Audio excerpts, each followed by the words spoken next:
शरद पवार का बड़ा बयान। इंडिया के सहयोगी दलों के बीच मतभेद से इनकार नहीं किया जा सकता, लेकिन राष्ट्रवादी कांग्रेस पार्टी एनसीपी के प्रमुख शरद पवार ने शुक्रवार को कहा कि विपक्षी गठबंधन इंडिया राज्यों के विधानसभा चुनाव से पहले यह सुनिश्चित करने के लिए सतर्कता बरतेगा कि इसके सहयोगी साझेदारों के बीच कोई विवाद न हो। इन राज्यों में राजस्थान और मध्य प्रदेश भी शामिल हैं, जहां कुछ ही महीनों में विधानसभा चुनाव होने हैं।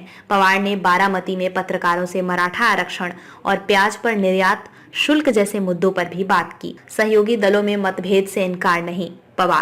पवार ने पश्चिम बंगाल में स्पष्ट टकराव के बारे में पूछे जाने पर कहा कि वहां निकट भविष्य में अभी कोई चुनाव नहीं है। दरअसल कांग्रेस ने पश्चिम बंगाल में कुछ सीटों पर दावा जताया है। उन्होंने कहा, जब चुनाव नजदीक हो तो इंडिया गठबंधन के सहयोगी दलों के बीच मतभेदों से इनकार नहीं किया जा सकता। हालांकि हम गठबंधन से निष्पक्ष नेताओं को भेजकर मुद्दों को हल कर लेंगे। साझेदारों में न हो विवाद, बरतेंगे एहतियात। पवार ने कहा कि कुछ महीनों में 4 से 5 राज्यों में चुनाव होने हैं और उनके लिए यह ज्यादा महत्वपूर्ण है। उन्होंने कहा, विपक्षी गठबंधन इंडिया तय करेगा कि राजस्थान और मध्य प्रदेश जैसे राज्यों में गठबंधन के सहयोगी दल कैसे मिलकर काम करते हैं।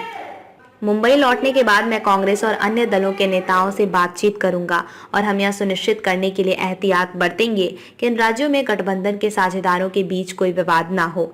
एनसीपी प्रमुख ने कहा कि यह प्रक्रिया अगले 8 से 10 दिन में शुरू होगी। मराठा आरक्षण पर यह बोले पवार।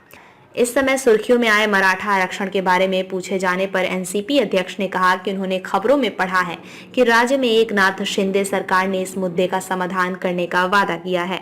पवार ने कहा कि यह देखना होगा कि राज्य सरकार आने वाले दिनों में क्या निर्णय लेती है।